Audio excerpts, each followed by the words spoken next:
Halo semuanya, balik lagi di channel gua dan hari ini kita akan bahas tentang si Mauris, mobil gua BMW E36 yang mesinnya 318 M43. Dan yang spesial gue bahas hari ini adalah gimana sih suka duka pakai mobil ini selama lebih kurang 5 tahun. Karena mobil ini ketika gua beli itu di tahun 2018 bulan Desember, minggu pertama, saya ingat gua minggu pertama atau minggu kedua itu gue beli di kilometer 130.000 dan sekarang ini baru di 146.216. Ya memang nggak begitu banyak, hanya sekitar 16.000 kilometer. Kok dikit banget bang? Ya kan memang kalian kan tahu kita semua ngalamin covid, dimana ada pembatasan, ada lockdown, dan mobil itu ya benar-benar jadi jarang jalan. Dan karena pembatasan itu ya gue mau pakai mobil ini kemana, dan alhamdulillahnya gue ada rezeki cukup, gue nggak perlu kesulitan untuk ngejual mobil ini, dan mobil ini masih ada di sini bersama kita semua. Dan gue bisa bahas gimana sih suka dukanya selama pakai mobil ini setelah 5 tahun. Oke, setelah 5 tahun gue jajanin mobil ini itu tergolong banyak ya, tergolong banyak. Kenapa gue bilang tergolong banyak? Karena satu, wajarnya adalah ini mobil nggak muda, mobil ini sudah cukup tua ya. Mobil ini usianya sekarang artinya kalau tahun 2024 bisa dibilang 27 tahun. Sangat tidak muda untuk, apalagi untuk ukuran mobil. Tapi ya seperti inilah kondisinya. Kita bisa lihat kita jalan pakai mobil ini untuk kegiatan kita sehari-hari masih bisa dilakukan gitu loh, masih bisa layak. Walaupun ya ada sedikit banyak kerusakan, ada perbaikan yang harus dilakukan. Menurut gue sih fine-fine aja ya. Tapi selama 5 tahun ini, kalau kalian tanya bang, abang benerin total habis berapa? Wah jujur gue nggak ngitung. Tapi gue nggak ngitung persisnya berapa gue habis untuk perbaikan mobil ini. Satu hal yang pasti adalah gue agak keberatan sebenarnya. Selama miara mobil itu gue agak lelah ya. Tapi jujur nih, di 2023 itu gue sempat kepikiran mau ngejual mobil ini karena gue udah lelah sekali pakai mobil ini. Nah, kenapa bisa begitu? Jadi pas waktu di 2022 bulan Oktober gue sempat ngehajar genangan lah, bukan banjir ya. Jadi ada genangan di jalan pinggir begitu. Gue nggak lihat karena malam-malam. Akhirnya gue kebut aja gitu loh. Gue kebut, gue terabas. Nggak tahu nggak lama mobil mogok. Setelah menghajar genangan itu, jujur di situ gue agak-agak kaget ya. Mana daerah-daerah mogok jauh dari rumah. Akhirnya gue paksa mobil nyala. Besoknya gue panggil mekaniknya gue suruh cekin deh ini mobil kenapa nggak mau nyala. Nah mekanik itu mendiagnosa kalau yang bermasalah adalah namanya sensor TD bawah, atau bahasa kerennya, bahasa otomotifnya adalah sensor crankshaft, sensor kerek as. Oke, sensor kerek as bermasalah. Oke, akhirnya gue gantilah sensor kerek as. Karena gue tanya ada yang merek bagus nggak, gue pengen mobil ini awet. Nggak ada, hanya ada merek KW, gue nggak bisa sebutkan mereknya. Ya sudahlah, karena adanya itu daripada mobil gue nggak nyala kan, dicobalah dan nyala akhirnya. Oke, nah semenjak itu mobil tuh jadi aneh, rasanya tuh aneh banget, berebet, nggak mau lari segala macem. Gue udah mikir nih, wah ini merembet nih kayaknya nih. Mungkin karena ngajar genangan deras itu, mungkin ecu gue kesiram atau apa. Akhirnya gue cek ecu, nggak tahu ecu masih kering, tidak ada masalah, tidak ada gejala rembes atau apa nyerap ke dalam, nggak ada. Ecu bisa dibilang aman. Terus apalagi yang dicek, koil segala macam, nggak ada masalah, aman. Nah akhirnya gue bawa lagi ke bengkel itu, gue suruh cek. Nah udah banyak nih yang gue ganti nih, gue tune up, gue ganti busi, gue ganti fuel pump, gue udah capek lah sama satu bengkel ini nih. Ya bengkel ini kebetulan adalah bengkel yang sama yang dulu gue sempat cerita malpraktik di Kopel. Kenapa gue balik lagi? Karena ini bukan kerjaan Kopel, ini kerjaan mesin. Masa lu bengkel spesialis ngerjain mesin sesederhana ini masih salah gitu loh. Di kepala, bayangan gue di kepala seperti itu. Nah singkat cerita, gue udah capek, gue udah habis biaya luar biasa.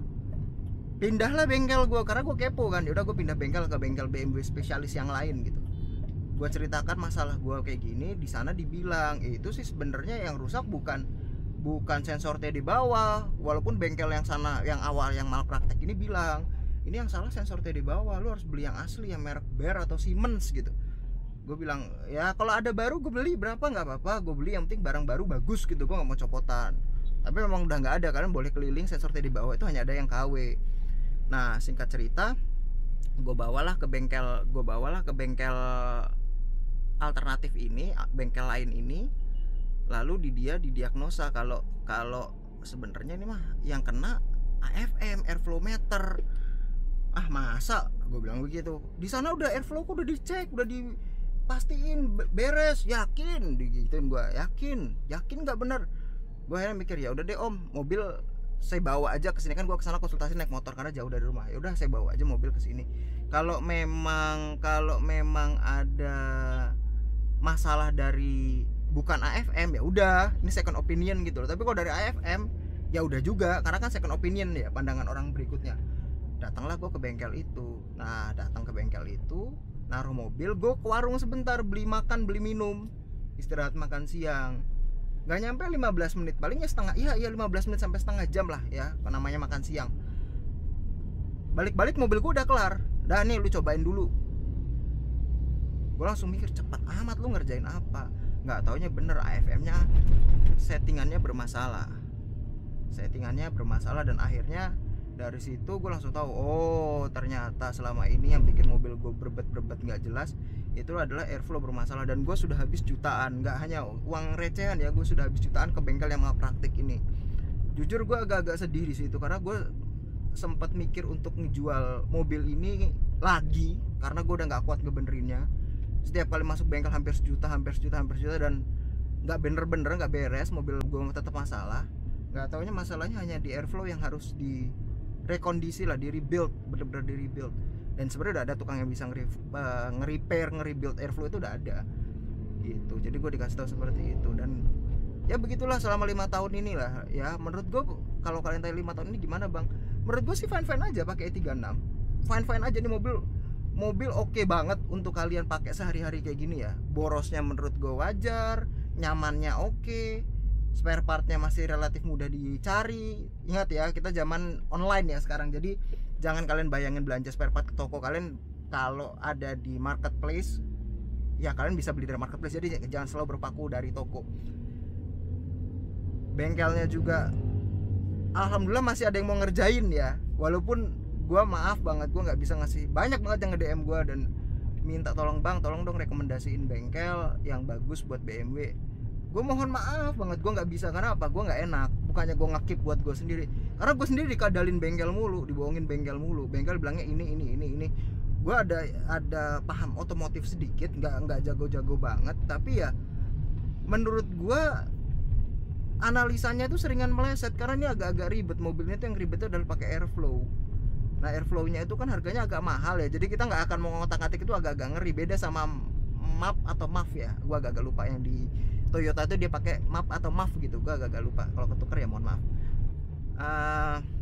Itu agak lebih sederhana dibandingkan ini harus di style segala macam. Ini jadi kayak ini throttle bodinya 2 gitu loh mobil ini. Tapi kalau lagi sehat ya begini, nggak ada masalah. Temperatur anteng, gue aja kemana-mana. Kemarin sempat dipakai orang kantor ke Bandung segala macam, mobil nggak ada masalah aneh-aneh. Yang berat adalah ketika kalian miara BMW, itu nomor 1 salah beli unit. Salah beli unit maksudnya apa bang? Kalian beli nggak taunya dapat unit busuk, itu kesalahan fatal tuh, itu nomor 1. Yang kedua, kalian salah bengkel. Kayak gua mengakui gua salah bengkel. Bengkel gua itu nggak bisa dipercaya lah, bisa dibilang amanah, tapi analisanya meleset mulu. Dan begitu analisanya meleset, nggak ada tanggung jawabnya gitu loh. Itu yang gua agak-agak nggak suka ya. Begitu analisa lu meleset, lu nggak ada tanggung jawabnya di situ. Nah jadi ya seperti itulah kasus di E36 gua ini selama 5 tahun. Tapi kalau kalian misalkan nanya, bang ini kan tahun 2024 nih, abang beli 2018, masih worth it gak sih bang buat beli E36? Dulu kan gue bilang E36 itu sangat worth it sebelum COVID ya. Jadi gue bahas sedikit nih masalah perkembangan dunia otomotif, terutama mobil bekas. Karena gue sebenarnya pecinta kendaraan bekas. Kendaraan gue semua yang kalian lihat di channel ini adalah barang bekas semua, nggak ada yang barang baru. Kalau menurut gue sekarang agak-agak tidak worth it. Kenapa? Sederhana. E36 di 2024 itu karena semenjak Covid dunia berubah, orang-orang pas waktu Covid kan banyak yang BU tuh.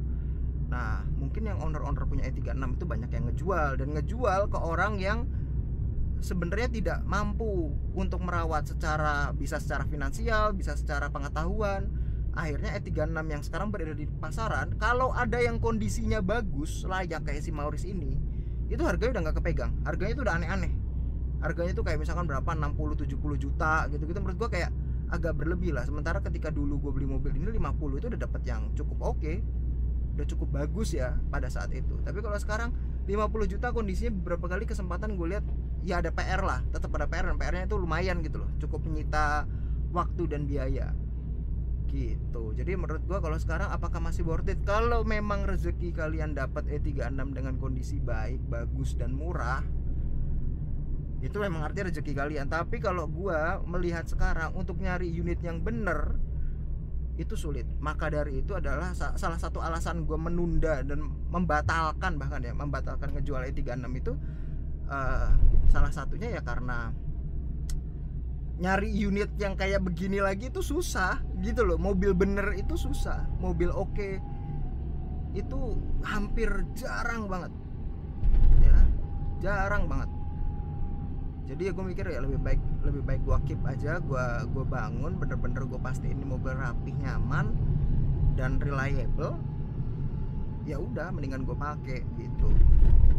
Ya intinya kayak gitu. Kalau kalian tanya selama 5 tahun ini gue habis uang berapa, ya lumayan banyak lah. Tapi sedikit nasihat dari gue, kalau kalian mau beli mobil dan kalian mau menghemat, saran gue kalau emang ada PR mendingan nabung sekalian deh. Maksudnya adalah ya udah kalian benerin sekalian, jangan kayak gue kan jujur nih, menurut gue jeleknya itu adalah gue ngeteng. Jadi setiap kali ada perbaikan kecil-kecil gue bayar gue ke bengkel akhirnya apa, jasanya itu terlalu mahal. Mendingan kalian borong, misalkan kayak kaki nggak enak nih, bunyi semua, terus kalau di tol lari atau gimana, ya udah kalian mendingan nabung sekalian. Terus kalian turunin semua itu transmisi kaki kalian turunin semua, kalian ganti semua pakai yang baru.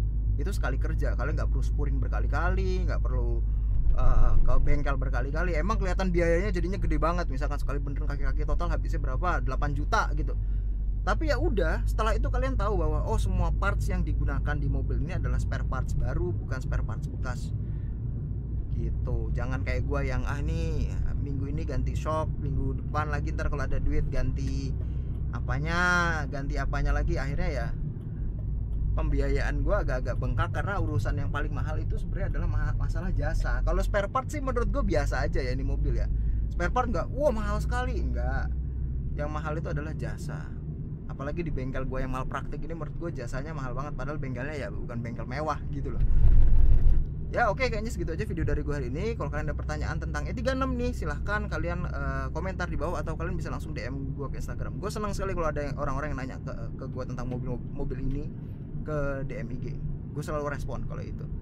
Oke, sampai jumpa di video berikutnya. Semoga kalian bisa dapat mobil-mobil yang terbaik untuk kalian.